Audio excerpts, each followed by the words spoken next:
Hey everybody, welcome back to the JoBlo Movie Show Podcast. I'm Paul Shirey, editor-in-chief of JoBlo.com, joined with my compadres, Chris Bumbray, theatrical reviewer and columnist with JoBlo, and Sean Wist, news editor and video editor extraordinaire. How are you, Sean? Sup, motherfucker? Yeah, Sean's not wearing pants. Guys, I brought a little something special with me this podcast, and Chris, I think you're going to be very happy about this. So, my sister's wedding. Oh, yeah. I know this past weekend. All dressed. Yeah. I'm guessing it now. Congratulations, Sheltons. But I also saw a bag of chips down in Cape Coral, Florida.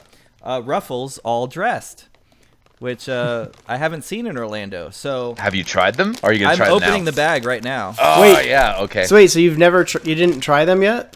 I haven't tried it yet. I'm going to try it right now with you guys. Get ready. Get ready for an explosion of taste. There's a party in Sean's mouth, and everyone's invited. Mr. Ketchup's invited. Mr. Barbecue's invited. Mr. Salt and Vinegar's invited. I've had a chip. What's the verdict? They're okay. No. Are they? They're not okay. But they're great. Maybe it's not the real though. Maybe. Are they Dark Knight Rises good? Come on. They're not. Grab Dark a handful. Knight Rises bad. Grab a handful. Come on. I'm not going to sit here and eat chips. Please don't. No, it's good. It tastes like a very kind of mild barbecue. Obviously, I'll have to give it a few more chips. But mixed in with vinegar and ketchup. Because ketchup chips are a big deal in Canada. We have those everywhere. You guys are so weird. You put gravy. Put gravy on fries too. I mean, we actually have ketchup Doritos now. Not that I complain, but they're marked for a limited time only. I've seen ketchup chips, but not the Doritos. Oh, yeah, those are new. They're brand new. Seen them at Wawa. If you listeners out there have that, are blessed with a Wawa. What's a Wawa? What the fuck are you even talking about? It's basically a glorified gas station with above par food. But it's open 24/7, so it's like a Piggly Wiggly. Is that a gas station? I thought it was a supermarket. I don't even know what a Piggly Wiggly is. I just have seen it talked about in movies. Sometimes I'm a Piggly Wiggly after too many tacos. Am I right? Yeah, you guys? are. Yeah. Oink, oink. Oh, Jesus. Fry me up, boys. I'm delicious. And we've just lost the last listener to the JoBlo Movie Show Podcast. Classy Ulysses is never leaving us. And that's a wrap. And that's a wrap, guys. I hope you've all enjoyed listening to this podcast. We made it 20 episodes. We made it to a round number. That's success. We're good. All right. So, let's get down to it, shall we? So we're going to talk some top stories today. So those that are listening, time to get excited about that. We're going to talk about basically the most recent down to the less recent. Today, it just broke just a couple hours ago that Mel Gibson is being one of quite a few. So let's make sure that we're getting the details correct here. He's not the only one being sought, but Mel Gibson is being sought amongst other directors to helm Suicide Squad 2, or whatever the sequel will be. Suicide Squad, more suicide-ier. Which, my immediate reaction pretty much anytime Mel Gibson is announced to be directing a project is, fuck yeah. Just because I love Mel Gibson's work. So, I mean, you could say Mel Gibson is directing the Sesame Street movie, which... also, fuck yeah, it would be great. I mean, that's just imagining that would be something special. So, but that's out there. The other name, a couple other names were being touted. Ruben Fleischer of Zombieland and Gangster Squad. Ugh. And Daniel Espinosa of Life. That guy sounds like he's the guy who's probably going to end up getting hired, but he's also by far the most boring choice you could possibly get. That's like a Gareth Edwards choice in my book. So. Yeah, even worse. I mean, I actually quite like Ruben Fleischer. I think he's got good style, but he's never topped. He's right for a big movie. He's never topped Zombieland. Like Gangster Squad was kind of a disappointment, and he needs to do a small movie. He's better at stuff like that. What did he do after Gangster Squad? He did 30 minutes or less. He did 30 minutes or less, and he did American Ultra. Or no, he didn't do American Ultra. No, he did 30. No. I'm mixing up my Jesse Eisenberg Gangster Squad. I only saw Zombieland, so that's all I got. And Zombieland is great. I love Zombieland. Yeah, but absolutely. I don't know that it's... Gangster Squad was a total mess, though. Yeah, it was really not good. Yeah, I don't know. I couldn't see him. I think he should just stick to something small. But Daniel Espinosa, though, is a very boring choice. He is. Mel Gibson. I don't think it's going to happen. I really, really, really don't think it's going to happen. Either. But I couldn't see him doing it. If frankly. it did, I think that. But just think about it. If it did, that would be amazing. The thing is, if it did happen, how much control would he actually get, though? Because I think that Gibson's a guy who's used to having Final Cut and getting complete creative control. And can he make that kind of movie? Would they allow him to make the kind of movie that he would make well? Well, I just couldn't see them taking it away from him the same way they did with David Ayer and getting him to go back and reshoot stuff that he didn't believe in. I couldn't see Gibson ever doing that. And I agree with you. Way too temperamental, too. I think it would end up being, something he would either just go along with it and let them do whatever they wanted, and then it'd be kind of a subpar movie, or just an okay movie, or it would end up being a total meltdown and he'd go fucking Riggs on them, or I don't know. I just don't see it happening. I don't think it's really something that's in his wheelhouse that he's interested in at all. I mean, maybe I'm wrong. Maybe he wants the big paycheck. I don't think he needs it, though. No, he doesn't. His passion of the Christ money. The dude owns an island. He's good. Yeah, and I mean, it'd be cool to see. I also think, though, that there are a lot of egos involved with that movie, and I don't know. I couldn't see the whole cast signing off. I couldn't see the whole cast on that signing off to somebody as polarizing as Gibson directing it. I don't know. Perhaps. I don't think he needs to do it. I think he should just do his own thing. I tend to agree, but just imagining the possibilities of a Mel Gibson directed, because remember there was talk. Remember before Robert Downey Jr. had brought up, he's like, hey, what about Mel Gibson for an Iron Man movie? And everybody's like, yes. I was like, yes. So this isn't the first time that his name's been kind of, dangled about for a superhero movie. But as I had said on Twitter earlier, is that, the thing is, Mel Gibson doesn't typically choose projects that are put on a slab in front of him. He's a passion guy. Pun not intended, but now intended. But no, that's what he is. Like, he chases projects that he really wants to make, that he gets a fire inside of him to make. And as it was said in the report, like he's now familiarizing himself with Suicide Squad. So he's probably sitting down and watching it, and he's like gonna have to decide like if he wants to tackle something like that. But here's the thing: if Gibson, and this is why I would get excited if he actually did sign on, because of the amount of work and effort and energy and excitement and detail that he puts into his work. Mel's not just gonna go off and just make some fucking piece of shit. Like, that's just not. He hasn't yet. So I wouldn't foresee a Suicide Squad sequel breaking that mold. But he could truly make something really amazing. I think the bigger question here is, why is Warner Brothers courting Mel Gibson for Suicide Squad? Part of me thinks, though, that if Logan ends up being a big hit, and and if the door was open to more R-rated superhero movies, they could do that with Suicide Squad. And I don't think that Gibson would do it unless it was going to be R-rated either. I just don't think he's a PG-13 guy. I don't know if he has that in him. Maybe he wants to try. Idea. Listen, I don't think you need a Suicide Squad movie where, like, Deadshot is picking up a human torso and using it as a shield and killing people. Be kind of cool, though. I mean, yeah, sure, but I mean, but do we need that? I don't know. Maybe it would work better in a Suicide Squad movie. Now that you said it, I kind of need. I know. Now that was going to be my defense, but then I was like, oh shit, that's actually would be awesome. I think there's an exciting prospect here. Like, obviously, DC movies aren't considered the highest caliber of comic book films, even though they are making some decent money. But obviously DC and Warner Brothers want something that generates good buzz too. Mm-hmm. So what if they tell Mel that, like, hey Mel, listen, here's the characters, here's what story do you want to tell, and let's see if we can meet you halfway. Maybe try to give an artist a little bit more breathing room to do what he wants with the characters. And if that pays off, then maybe they'll consider doing that going forward. Yeah. I'm not saying there's anything wrong with the way Marvel does their films, because they, obviously they have an idea of where they want the story to go. But what if, Warner Brothers was like the first studio to kind of take it on a case by case basis. Like, all right, let's see what you want to do with this movie, and then we'll decide what we want to do with the solo Batman or the Aquaman and so on and so forth. Well, I mean, but those are already spoken for, and you do have good. But look at James Wan on Aquaman. That's a signature kind of talent. I would not say that Wan, even though I think Wan kind of walks the line in that, and that he can do a serviceable, like, big studio picture like the Fast and Furious, but he's very much attached to his roots, like the horror roots, but his roots are also of that kind of working in the big budget realm, and I think that's why he's a good fit for Aquaman. But I think that he Gibson also would be like a first. As far as I know, as far as he'd be the first like movies, genuine.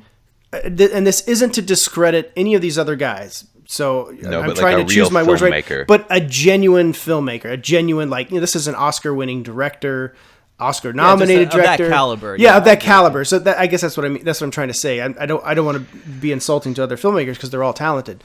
But he brings a certain level of gravitas to all of that, And I just think it would be very interesting. Some of these stories, though, that come out from the trades, though, about directors being attached to movies, though, I feel like are really kind of reaching for clickbait, not much else. But but here's the thing. Just one thing, the Matt Reeves directing the Batman story, which, congratulations, by the way, Paul, you called it last week. On that, they mentioned that Ridley Scott is also waiting in the wings. I call massive bullshit on that. Ridley Scott is waiting in the wings. Like, they wouldn't jump at the chance for Ridley Scott to direct a Batman movie. I don't think he would allow himself to be second to. Oh, Matt Reeves wants to do it. Oh, okay. No, well, Ridley, if Matt drops out. If Matt Reeves drops out, then. But Ridley Scott, the irony there is that Ridley Scott just recently said that he doesn't like comic book films, and last year Mel Gibson said that he was talking shit about the DCEU, called Batman vs Superman a huge piece of shit. But I think when he was talking about it, he hadn't even seen it. He was like. Mm-hmm. He was kind of like reacting based on like reception. He was like, well, how much money did they spend on that? And it was a huge piece of shit. I think it was more of a conversational thing. So everybody's like, they're looking at it out of context. And they're like, yeah, but he said comic movies are pieces of shit. And I was like, well, let's look at the context of what he was saying. I don't think it's going to happen. I don't either. I'd love it if it did happen. Yeah. It'd be really cool. I don't think it's going to happen. We're on the same page. I think it's a very interesting choice. I think the biggest and most interesting aspect though is, why would they be courting him? Because that's a more telling thing. Because bringing on Mel Gibson is not the same as hiring a Daniel Espinosa. So, but then the report mentions Daniel Espinosa too, though. So it's like, why is he in the conversation as well? Then, if they want Mel Gibson, so Mel Gibson drops out and they go with Daniel Espinosa, there's nobody else that's on the level of Mel Gibson they could have chosen. And that's a trade down. Honestly, if you said Daniel Espinosa is directing the Suicide Squad sequel, my excitement level would drop, because for one, I really like David Ayer's Suicide Squad. I know there's people that absolutely hate it, but there's also people that love it. I'm in the love it crowd. I would rather see him come back, but I know that he's doing Gotham City Sirens, so that's not happening.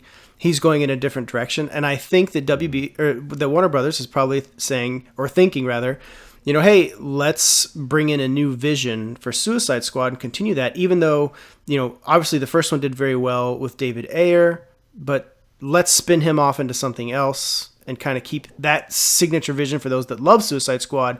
In the meantime, we push the franchise itself in another direction with different filmmakers. So, moving on, though, I mean, I don't think that Matt Reeves is a bad choice for the Batman. He's not a bad choice. He's just not like I don't know. I find it. I mean, it's kind of a rehash of last week's. Like, I just don't think, though. I still don't think that Affleck's going to be Batman, though. Here's the thing. Reeves, I guess, has agreed that he would do it, but he didn't sign on the dotted line yet. That at least hasn't been reported. And that's what that's a key ingredient right there. That he's interested, he wants it, and he'll do it. The Affleck thing, the Affleck rumor, was started by John Campea on Collider. Saying that who doesn't have the best track record for these things. Yeah, right. He heard from sources that Affleck wants out, that he doesn't want to be Batman anymore. Is it true? Is it not? Fuck. Who knows? I think Chris is the source, because Chris has been saying this for a couple weeks now. Chris is sending anonymous messages to John Campea. I know my friend very well. We've been texting back and forth. Ben. Maybe he calls him Ben in the emails. That's maybe it was Moby. What do you think, Chris? I love Moby. He'd be great. He'd be great doing a Batman score. I mean, Moby apparently. I don't know, though. Moby has the inside track on what's going on with Trump, so I'm guessing, yeah, maybe he's a reliable source for what's going on with Ben Affleck and Batman. The whole Affleck thing, though, I don't know. I just think anybody could make that reasonable guess, though, that could happen. I don't. I'll be honest with you, man. I think that if Affleck were to, I think it would hurt him to drop out. Oh, sure it would, but he's already kind of, I think, I don't know. My feeling, and I don't have any source on this at all, and it's pure guesswork on my behalf. I think that Affleck just wants to get back to where he was 2 years ago before he signed on to do Batman, to where he was with Argo. I think he wants to drop out, and I think he wants to, star in a kind of a Gone Girl type thing, like where he was after he did Gone Girl. Boo. Yeah, or make another Argo, more likely, or something like that. That's going to get him Argo back. That's something like that, though, that's going to get him back the esteem that he had. And I think he's really a guy that feeds on it. And I think he's probably, feeling that, wow, look at what Casey Affleck was able to do with Manchester by the Sea. That's the kind of acting that I'd want to do. Yeah, but Affleck, he's going to be tied up, though, with Batman for years if he keeps doing it. And he's already, he's a middle-aged guy, so I don't know. You got to use your time a little more. I don't know. This is all speculation, too. No, I don't know. I feel like if he was very passionate about him, I think if he was passionate about it, he would be directing the movie. I don't think so. I see. That's where I have to disagree with you, because I think what's happened is that he, I think he got burnt out directing Live by Night and doing Justice League at the same fucking time, basically bookended. And I think that he just realized, he's like, listen, I really, really want to play Batman and do this movie, but I can't fucking direct this fucking movie. I'm fucking burnt out. And yeah, I think he genuinely wants to do a great job in the role.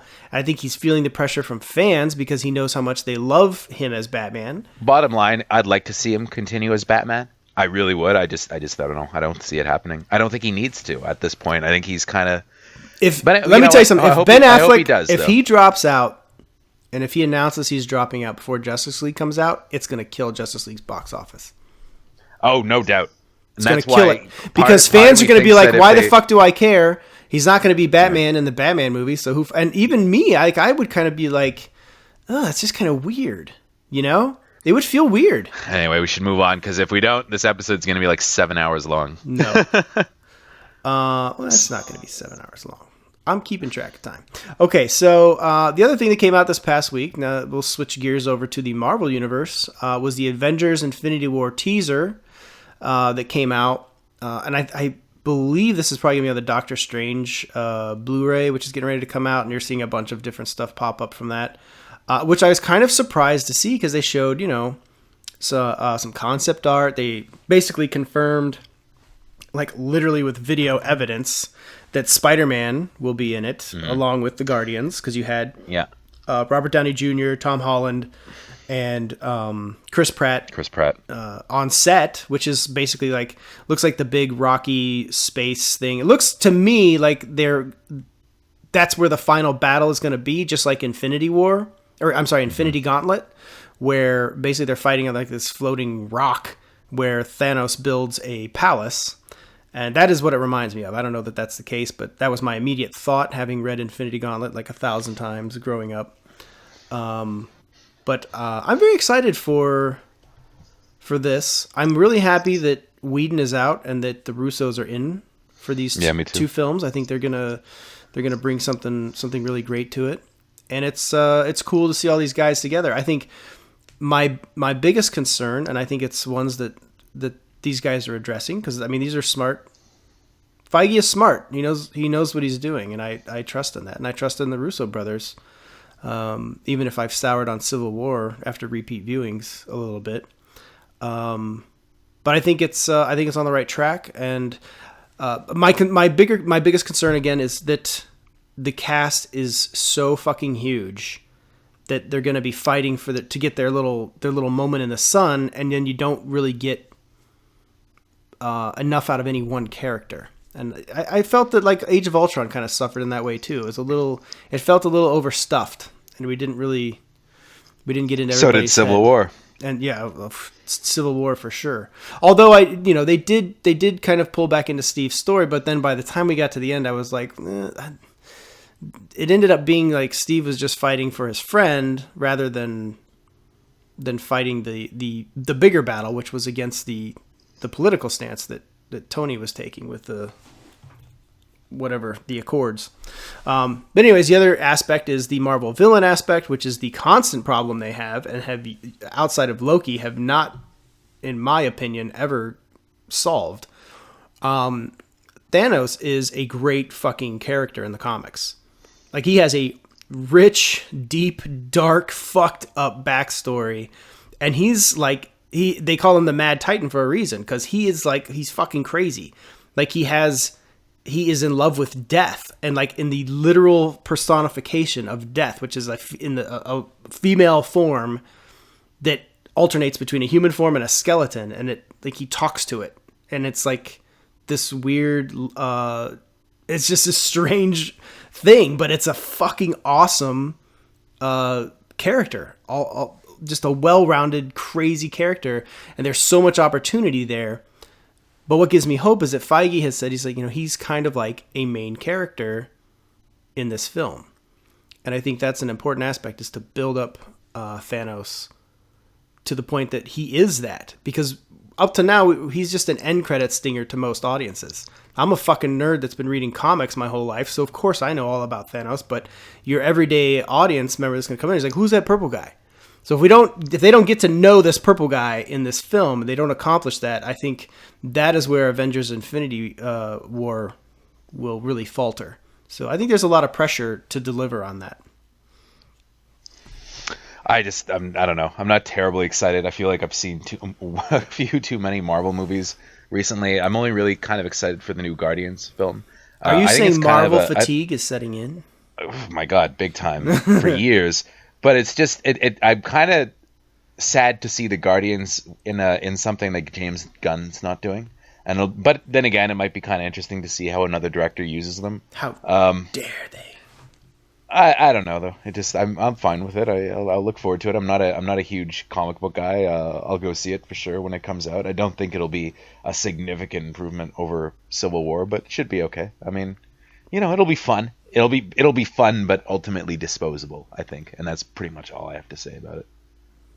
All right, Sean, you have anything to add? How about you, Sean? Interesting. Unless it ends the way I said I wanted it to end a couple episodes ago. Yes. Then I'd be interested. I think there's a good chance that it will end on an Empire Strikes Back kind of note, because I mean, Infinity Gauntlet gets pretty dark. I mean, they get to the point where I don't want it to end on an Empire Strikes Back kind of Thanos note. Kills everybody. I want it to end on a Miami Vice style note. But anyway. But I mean, Thanos literally like kills everybody and takes over the entire fucking universe. How do you think the first movie's going to end, Paul? What's your guess? I think it'll end with like heroes dead. A lot of them. So more than one big name hero, like multiple. But they'll be revived in the next Avengers movie. But that's because no one can die. How exciting! They can't. Well, you can't die you can't die in a comic. So I think that'll translate to the screen as well, and that's fine. That's part of the mythology. The whole death and rebirth. I mean, that's really truly that is something that's hinged on comics, but not just comics. Like, it's in mythology long before there were comics. Is death and resurrection. It's a staple. So I don't think it's like people are going to moan and groan about it. It's like, okay, go back and read all these other stories where the same thing happens over and over again. Like the Bible. The Bible. You look at Greek mythology, look at all of it. I mean, it's all about death and rebirth. So anyways, I think that you're going to see heroes die. I think you're going to see those that survive kind of reform to, defeat him in the next film, and then I think you'll start seeing the resurrections and people coming back, or maybe they'll just kill one guy. Who knows? Maybe they'll just kill Cap.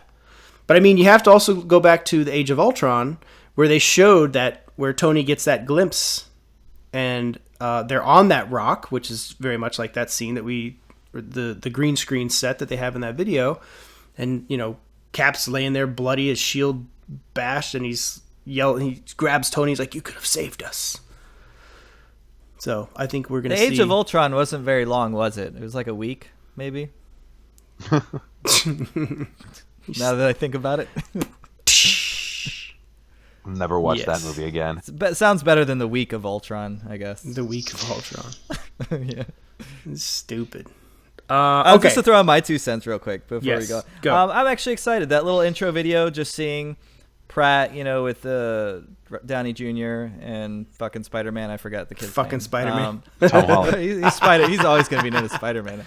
But it kind of reminded me, like, I'm not a huge fan of the first Avengers either, but it was exciting to see all those characters together. Yeah. And, Civil War, it wasn't what it could have been, but I still have faith in the Russos. I mean, they put together one of the best, most compelling comic book movies of all time and mixed it well with all the comic book tropes we're used to, but spun it in a very compelling and interesting way. Yes. So I really have hope that they're going to do it. It's just too early to tell. Speaking of but I'm still excited. Comic book movies, there's one coming out pretty soon, isn't there?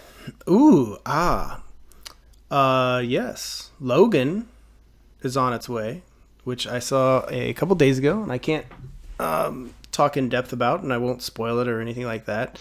Really, I can't even say if I liked it or not. I can't say shit. Although this will be out by Friday, so I guess I can. So I will say this. I will say this much. I really, really liked it. It is a deep, the deepest of all the X-Men films, and it's very complex, and it's exceptionally, exceptionally violent. And I think people are going to really dig it. And all of those things that it is, obviously had some issues with Fox in the beginning, and understandably so. The Fox chairman Stacey Snider had commented at a Q&A that there was some consternation about the intensity of the tone of the film, basically because it's an eulogy about life and death, which it is. Again, there we go with life and death again. The Western aspects, and that it wasn't a wisecracking, cigar-chomping, mutton-sporting Wolverine. And I guess they debated about whether or not that was just boring. It wasn't the Wolverine that basically you saw in Wolverine Origins, and it's absolutely not. It is such a far cry from Wolverine Origins. It's not even funny. But anyways, obviously they had some doubts, and they're probably still wondering, what's going to happen with this film? How's it going to perform? What do people think? And we will find out. If you're listening to this now, you're should be seeing reviews very soon. I am very curious to see how it's going to perform. Very curious. I'm very curious, and I think, and this is the whole point of it, jumping off the heels of Deadpool, which was rated R and made a fuck ton of money. Not just it was rated R, but it ton. wasn't that much of a departure though from your typical superhero thing, though. I don't think. No, I mean it was just more. It was more excessive violence and language and nudity. Well, I guess it was a far cry from your standard comic book movie because they don't have any of those fucking things. But it was a huge hit, and a big part of that was, one, the talent involved fighting so diligently to make the right film, and ultimately the studio allowing it to happen. Now, on the article that we put up on the story of what Stacey had to say, there's people that are like, "Fuck Fox, they're a bunch of pussies." It's like, yeah, they made the movie though, didn't they? No, they made the fucking movie, and they made Deadpool too. I mean, there's so many. There's like some guy like off. He's like, they're a bunch of pussies, and now we finally get the movie. It's like, why do you think that is? Oh, so they had a moment of doubt. On. Wow, really? No one's ever had one of those before. So you want us to? I mean, I can't even say it. I don't even want to say anything. I don't want to spoil anything. But I think that Logan will probably be could potentially be a launching ground for more. Well, R-rated like you movies, said, I mean, Deadpool proved it could happen. Logan is going to be the one where it's going to say whether if you it's could a fluke do it, or not. I could see them doing Suicide Squad as an R-rated movie with Gibson directing if he was to do it. And I'm positive, obviously WB is watching. They're going to make an R-rated superhero movie. They're going to look. Well, for sure they will. Well, yeah. Well, I'm saying that they have their eye on the ball. They know what Deadpool did. I mean, you can't ignore that. If you're making comic book films, you're going to look at the success of other comic book films. And, Deadpool made a shit ton of money. It was rated R. But you also have to look at why. Why was it such a huge success? Sean still hasn't seen it yet because he's not allowed. I hear such great things. One day. No, Sean. One day. So anyways, I think it is, I'm very, like you, Chris, I'm very, very curious to see how it does. I'm very curious to see how the reviews come in. I'm curious all around. I think it is a really, really good movie. It's without a doubt the best Wolverine movie that's been made. And it leaves you with a lot to fucking chew on. I'm going to say that. You don't walk out of the theater fucking fist pumping. You're gonna walk out like, fuck, gotta think about this movie. And I think that's great. I mean, how many comic book movies do you walk out of where you think that? I'll be walking out of Logan into Fist Fight. It's probably gonna ruin Fist Fight for you. Although I don't know, maybe it'll. I think maybe Fist Fight might ruin Fist Fight. Oh yeah. Oh, might. Yeah, who might? I don't know. Jimmy O said it was pretty good. And and he said Charlie Day is a fan of the site too, which is cool. Shout out Charlie Day if you're listening to us. We love Always Sunny. Hey, Charlie. We were just talking about Always Sunny before we recorded this podcast. That's why I was watching it. I'd still be watching it if I could get away with it, but apparently Paul can hear it, so I had to shut it off. So anyways, that's it. I think her comments were, some people are like, oh, it's a marketing ploy why she said that, or blah blah blah blah blah. It's like, no, I think it's a genuine thing. And Sean, are you upset that Logan's R because you're not gonna be able to see it? It's so stupid. In 5 years, when I am old enough to see it, I hope that I'll be able to understand and forgive. Hugh Jackman, I guess. I don't know. I'm excited to see it. I'm ready for something different, and that's what it sounds like it's going to be. I think people that want something different, you're going to get it. I think the people that are looking... Speaking of something different, Danny McBride and David Gordon Green doing Halloween with John Carpenter's blessing to the point that he may even do the soundtrack. Do you know that Chris is just trying to speed me along because he wants to talk about the Great Wall so bad? And he wants to make sure he has enough time to talk about the Great Wall. I was mad in the Great Wall they didn't use the Billy Joel song that he wrote about the Great Wall of China. Shut the fuck up. Anyways, Danny McBride and David Gordon Green doing Halloween is the most outrageous, crazy, and kind of fucking awesome thing. Yeah, I think it's a great idea. You hear it first and you're like, what? And then you're like, it's like that, oh, yeah. It makes sense. There's a lot going on with why does it make sense? Why does it make sense? I mean, it's because Danny McBride he's cool, he's hilarious, and he feels like somebody that probably watches movies like Halloween and knows them. He's probably good. Yeah. Like he feels like, for whatever reason, he just feels like Danny McBride sounds like, yeah, for Halloween, sure, fuck yeah. And David Gordon Green, he's made some great movies that weren't comedies, and they were fantastic. So, he just wrote about one. Versatile. No, he didn't. David Gordon Green didn't do Observe and Report. That's Jody Hill. Oh, that's right. It's Jody. Why do I always mix those guys up? Yeah, they're because they work together all the time. That's right. Yeah. They're kind of interchangeable in that sense. Yeah. I think it's going to be great, though. I really do. I think with Carpenter's blessing, that makes a big difference too. Especially if he does the score, that'd be really cool. And it's also a sequel, not a remake. Danny McBride came out to clarify that, and I actually have it here just so I can. He said it's going to continue the story of Michael Myers in a really grounded way. And for our mythology, we're focusing mainly on the first two movies and what that sets up, and then where the story can go from there. That's pretty cool. So it's, basically they're making the proper Halloween 3. And with those two guys too, they're gonna probably pull in a really cool cast. And I don't know. It could be pretty interesting. I just hope Danny McBride plays The Shape. As Danny McBride, but he won't shut up. Yeah, exactly. Like as Danny McBride, like just walking around, like shut the fuck up. I will walk over there and stab you. dollar bills, y'all. So next up, and last up for our top stories, little man named Kevin Smith. Sean, do you want to lead us into this one? I want to hear what Sean, because I know Sean is a Kevin Smith fan. Right? Kevin Smith has exhausted all of his ideas, if you want to call the True North trilogy that. Oops, I thought Sean. I'm sorry, Kevin Smith. I thought he was a fan. My bad. I was. He's probably listening, and he's probably fucking pissed off. He's too. just breaking shit. Yeah. Burge is gonna get another email. So he wants to do another Jay and Silent Bob movie. He went on. I'm not gonna read the whole thing, but he wanted to say like he had plans to do a Clerks 3, and then one of the main cast members didn't want to do it. He was originally gonna do a Mallrats 2, which then became a series, which then became nothing. Big surprise.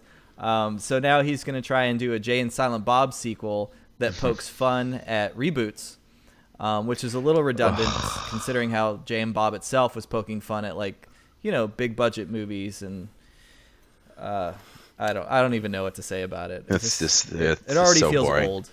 I feel. Listen, I feel the same. A desperate, but at the same just time, grasping at straws. Desperate attempt I for love him to Jay stay and Silent relevant. Bob Strike Back.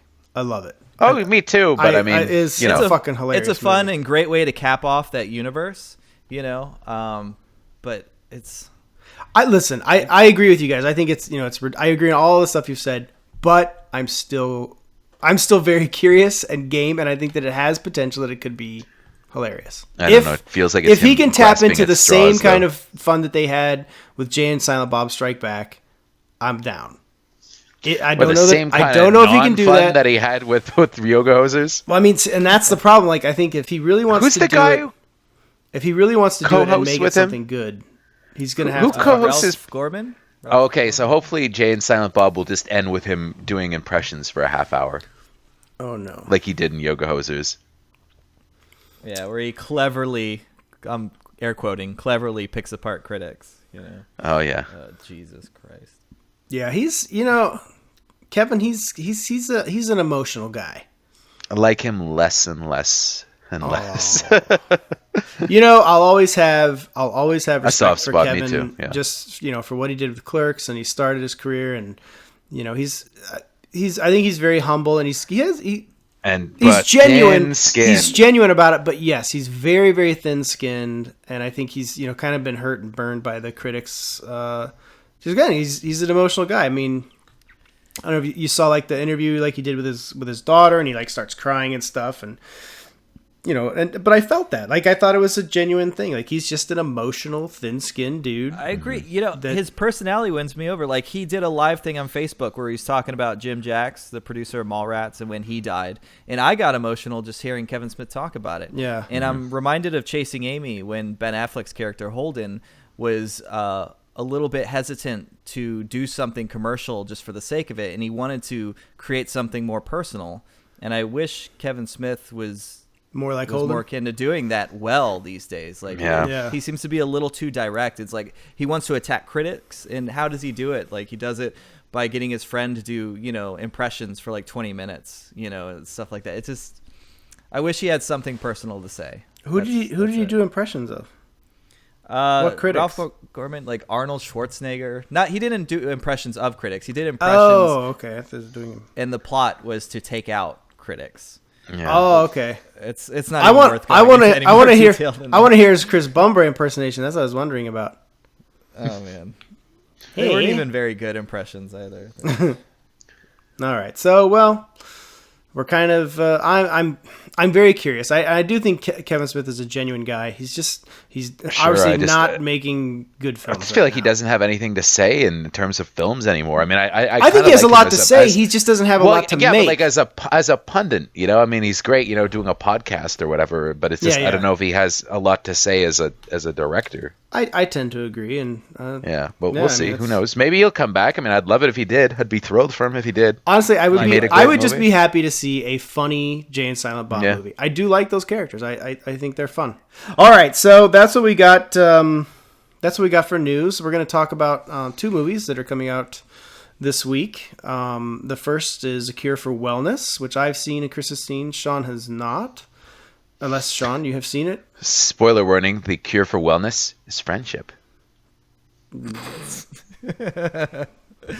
I mean, I don't know why I found that really funny. No, I haven't. I have not seen it, unfortunately. All right, so Sean is just going to sit there with his pants off. He's going to listen to us. Earmuffs. but you feel free to jump in or ask questions because you're kind of like the audience member in this sense. And then we'll both be that guy. And you edited my review, so you have some kind of context. So Chris, you wrote a review. You gave it a 7 on 10, and you said it was you mostly enjoyed it. It was overlong. I saw it just a couple days ago, and then did the junket, and I enjoyed it.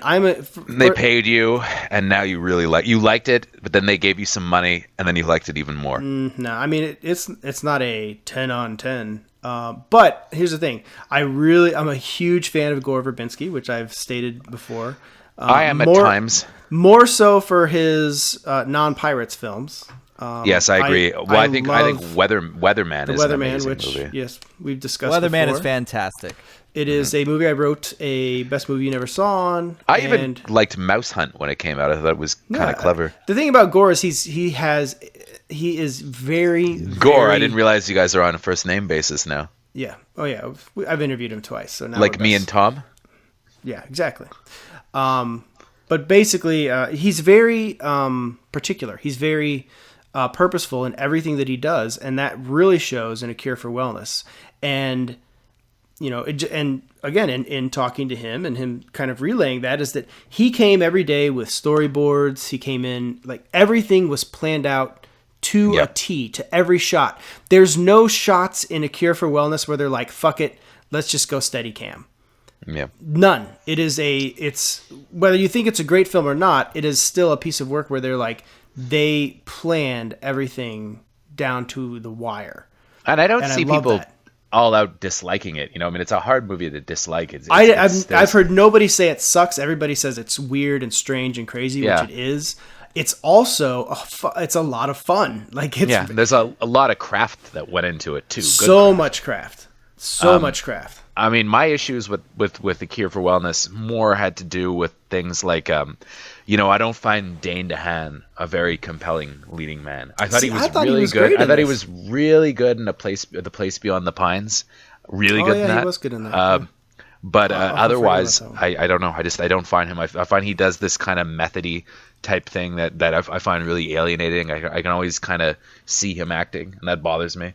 And that's the one thing that worries me about. That's the one thing that worries me about Valerian. He takes himself very seriously, I think. I liked Jason Isaacs in it. I liked the atmosphere. I loved the way it was shot. I thought it was shot beautifully. I liked the locations a lot. I liked some of the set pieces were great. The dentist scene was fantastic. The part where she's in the bar with the song playing was really good. And see, that's a scene I think they could have cut completely. Oh, I liked that though. I thought that was really stylish. It is too long though. That scene goes on way too long, and it steps too far out of what the film has established in terms of look and tone and everything. It's like when you see a movie that takes place in a specific setting, you're like, what if for a minute they stepped out of that world? And that's what that scene felt like to me. I get it. I understand the scene, especially with Mia Goth's character. They're trying to show that she's basically transitioning from a child to a woman, which is what she does in this film. And very roughly so. But I don't think it was necessary. I think they could have done it in another way that didn't take us into that aspect. And I thought like the characters in the bar were distracting from everything else that the film had set up.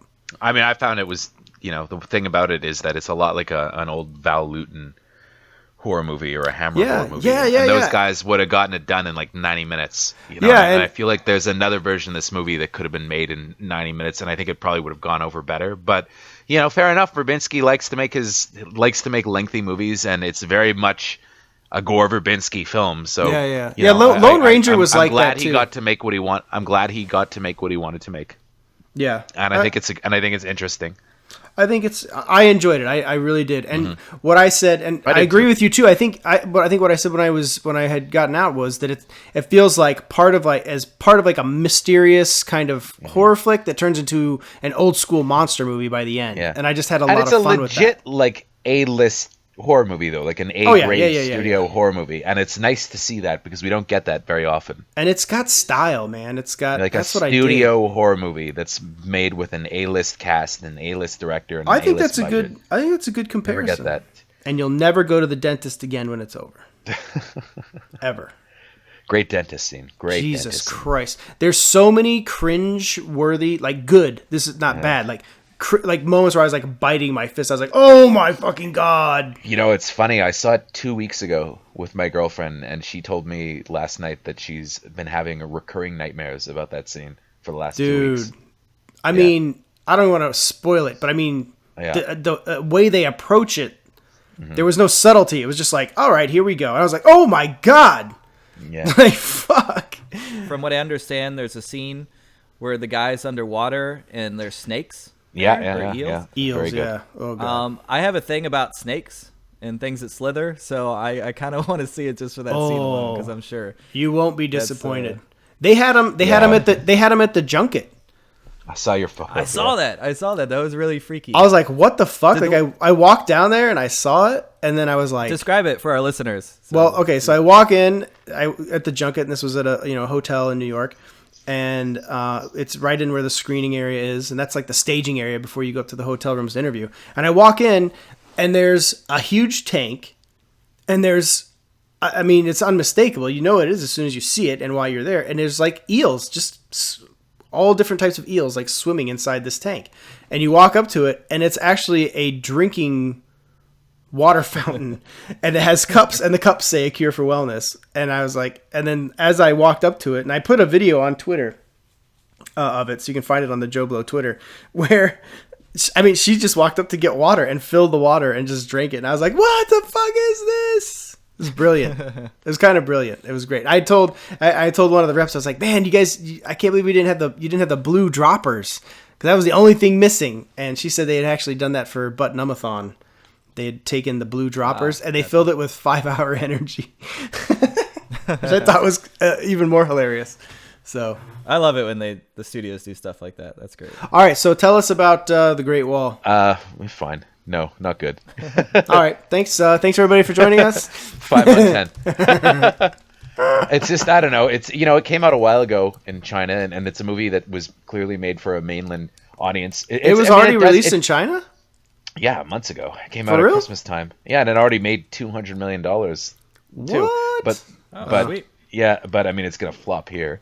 It's a Chinese blockbuster that was filmed in English, and it has an American leading man in it, and that's what it felt like. I've been kind of, I used to really love Chinese movies, right? They were my Hong Kong movies. But now you hate Chinese movies. My favorite genre. No, I don't like the way though that they've turned into kind of clones of what Hollywood is doing, but minus any kind of edge or anything like that. Like, they all feel like, you talk about studios giving notes, this is like a whole political party giving notes. A whole government giving notes. Yeah. So it's kind of, and that's what those movies feel like to me, and Great Wall was no exception. It had things about it that I liked. Zhang Yimou has an interesting visual style, and there were some nice costumes.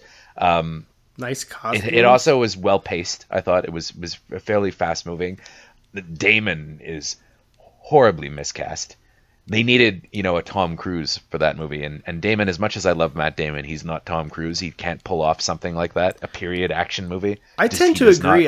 He does not work in that kind of role. I think the Bourne thing is kind of a fluke. Like, he pulled that off. Yeah. And good for him, but he's just not. Damon is not the guy where you're like, man, that's the guy I want to see in the action movie. And I don't know what it is. He's also too contemporary, I find, for something like The Great Wall. He really is. And he tries to do an accent too. That who would have been great in a role like that? Christian Bale.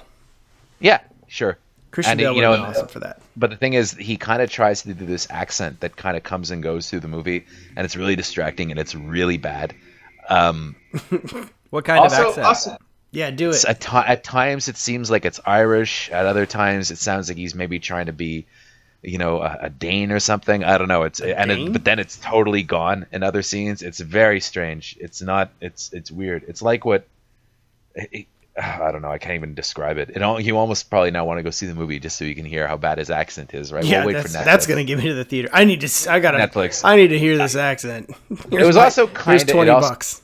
Kind of sucked to see like one of the best Chinese actors of the last 30 years, Andy Lau, kind of regulated to this kind of nothing role, which kind of sucked. That sucks. So is Damon the lead role? He is, but I mean, the girl that's his kind of really Daughter, chaste girlfriend? Counterpart. really chaste love interest where nothing happens between them except maybe a few loving glances. Nothing Ooh, happens. loving She's glances. kind of the lead. Damon is the lead, but nothing. There's no character development. Why can't for they him. seal He's the just deal in kind of movies anymore? there to do. He's not in a Chinese movie because it's still kind of People taboo. don't. Come on, People Hollywood. just don't fuck in movies anymore. That's gonna No, be the they next don't. come on. They Hollywood. really don't. They really People, don't. they though. don't unless They it's really fucking a don't. 50 Shades movie. People don't fuck in movies anymore. Yeah. Because you get fucking think pieces about them. Just so wait until stupid. you. They're like, Just wait until the think pieces come out when Beauty and the Beast gets released. Oh God. The troubling narrative of Beauty and the Beast. Just wait. Jesus. But fucking but Christ. but it was it's funny because I watched the animated one this weekend for the first time. I'd never seen it before with my girlfriend, and she was the one who told me that. She's like, just wait until the think pieces come out. It's gonna be God. exhausting. You had never seen Beauty and the Beast? No, never. Oh, what'd you think? Beauty I liked it a lot. Yeah, and it was the good. Beast. Some great music. Yeah. Gaston and LeFou, their relationship is really sadomasochistic, and I hope they carry that on for the movie.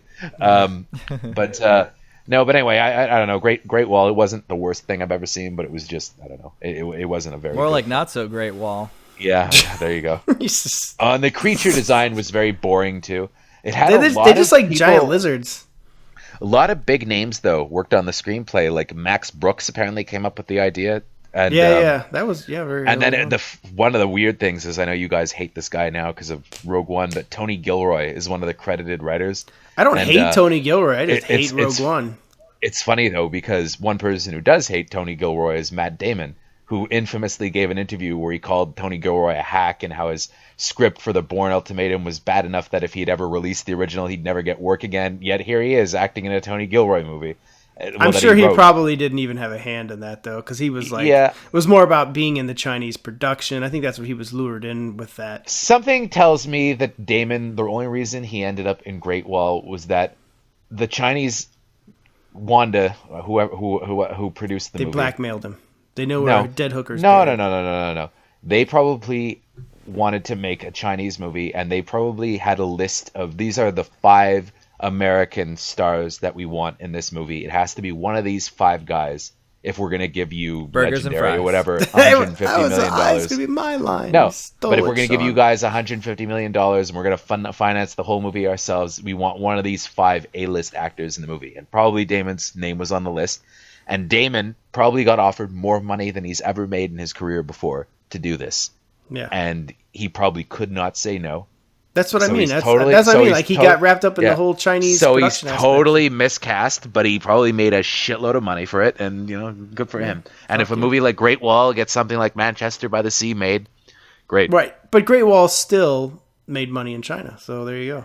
Well, the thing is, though, it's so expensive, and the global P&A, they spend so much money marketing it. It kind of has to make if it doesn't make $500 million, it's going to be a bomb, and there's no way it's going to make $500 million. It's going to be like a Warcraft. Maybe type it's like thing where it'll make.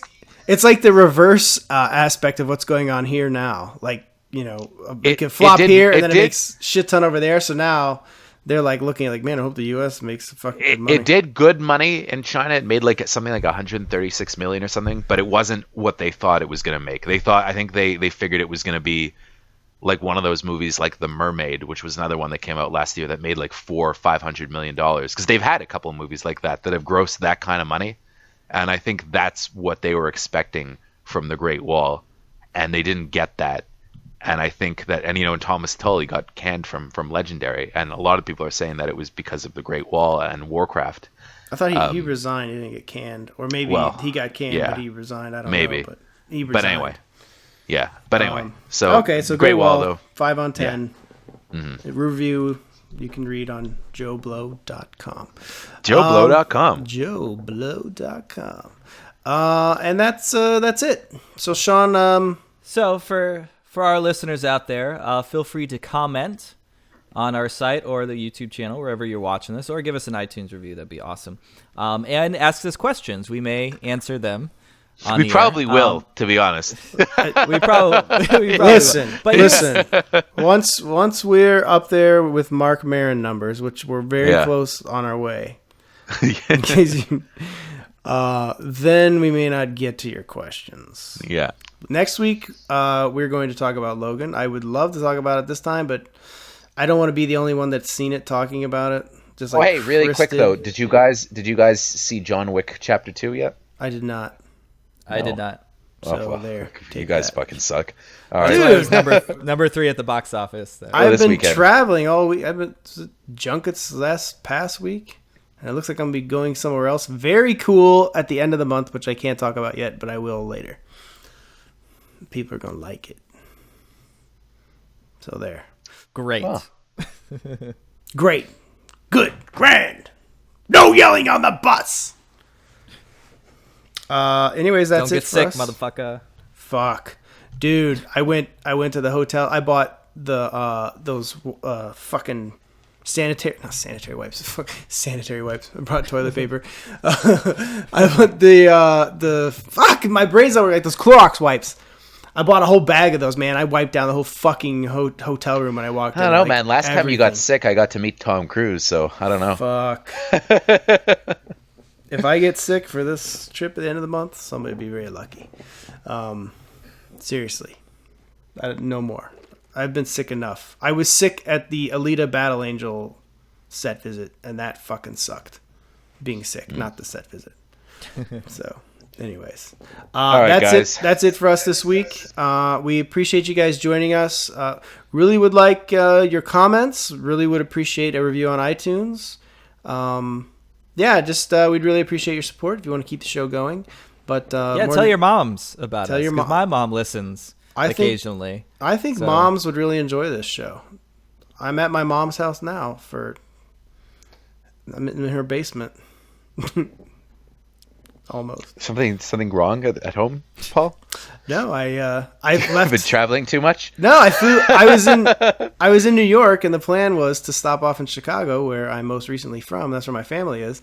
So I was like, I'll just stop off in Chicago and hang out for see my family before I go back. But now it looks like I'm going to stay here until the end of the month before I go on this other trip. So, anyways, that's it. The end. Show's over. Thank you for your efforts.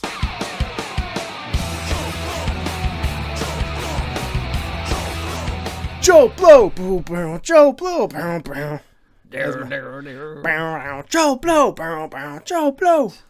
JoBlo. He sure likes to drink a lot. JoBlo. When your bitch slap rapping and your cocaine's done, you get nothing done. JoBlo. You could be mine.